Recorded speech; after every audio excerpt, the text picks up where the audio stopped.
350. Yeah, it looks like a 350. It's stock or lightly modified, and then underneath where your drive shaft is valued.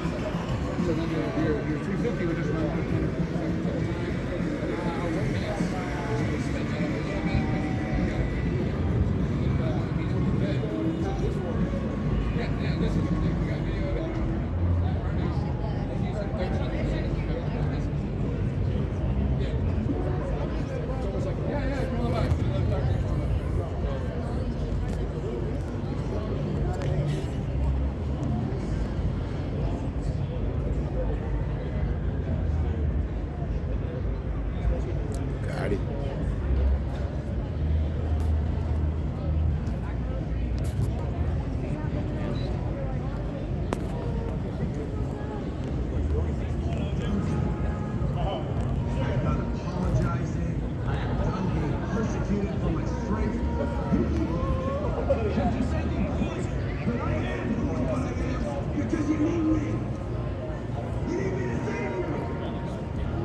All right, I'm oh.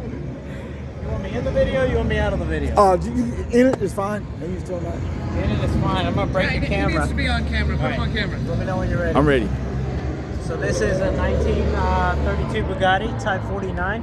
It's one of 3 known to exist. It doesn't mean there's not more, but Jay Leno owns one. One of them was lost to a private collection. Probably in the 60s. I assume it's going to come out sometime soon if the kids get greedy, if they appreciate it. It might be in the collection another 40 years. But it's one of 3, and there's a few. This car doesn't come with the Type 27 wheels, which are usually encased in the brake drum itself. So whenever you wear out the brake drum, you have to get a new set of wheels and or find somebody who can weld them up together. There's also a few other things. This is the first time that they stopped using a magneto, so they have a generator up front. Bugatti didn't want any belts in his engine bay, so he put it directly on the crankshaft.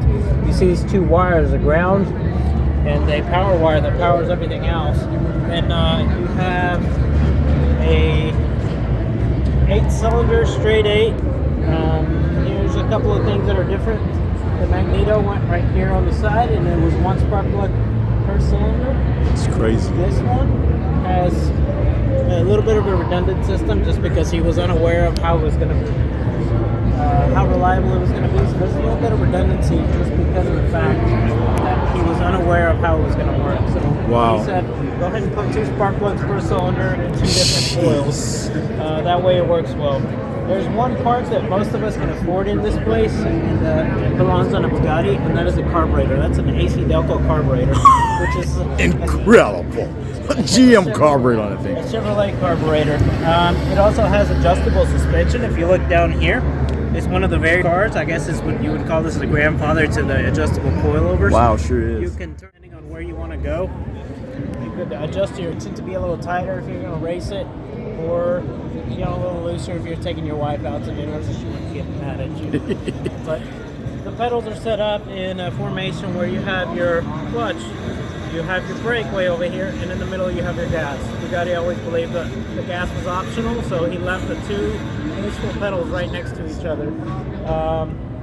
The one in Jay Leno's collection has the wheel wells cut out right here, so you can keep your spares. This one has it in the back of the car because the owner specifically asked for it to be removed because he didn't want the body lines to be distorted. The oil pan as well is one of the new features on this car. If you look down there is fins on the very, very bottom of it to keep it cool. On the race car, you would have had tubes running all the way through and oil flowing around them so that you would have a little bit of cooling power.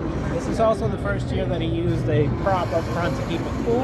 In 32, 33, the traffic around London was starting to get a little bit hard, so some of his cars were overheating, and he decided to fix that problem. That's just a few simple things about the car. Wow. And now you've just heard it for your very own self, and how amazing is this? And how amazing is the fact that Jay Leno himself has the other one. It's incredible.